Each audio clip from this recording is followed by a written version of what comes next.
Tonight, a Nashville man says he's been living with mold in his apartment for weeks and claims property management has done little to fix it. He's planning to move out, but wants compensation for the health risks he says he's faced. Fox 17 News' Hope Salmon has the story from Sheffield Heights Apartments in Donelson.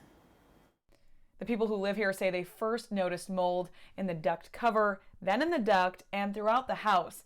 Brian Sackett and his girlfriend moved into the Sheffield Heights Apartment Complex at the beginning of July. Right up through here. After Sackett began feeling sick, he says he started looking for possible causes and says he found mold in all the air ducts. When I noticed that it was on the vent cover itself, I went ahead and pulled the vent cover off and found mold actually behind the vent covers going through the HVAC duct. Sackett says mold is visible in the HVAC air vents, bathroom faucets, toilet tank, and under the vinyl floor.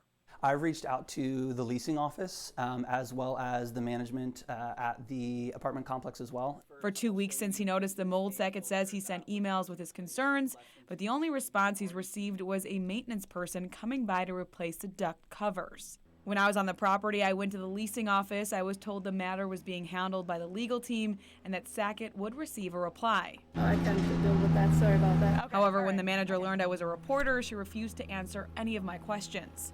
After I left, Sackett says the management company sent him a letter denying that there is any mold. They continue to say that Sackett can terminate his lease by September 15th.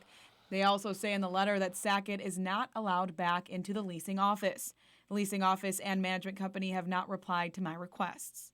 I also reached out to Metro Codes about the issue, but they're not in the office today. I've taken samples. I've sent them off to be tested. They've been tested, come back confirmed as a couple different types of mold itself. Sackett says he plans to move out of the unit within the next 2 weeks. He wants to be reimbursed for the time he spent in the unsafe apartment, and he also wants to have moving and medical expenses covered.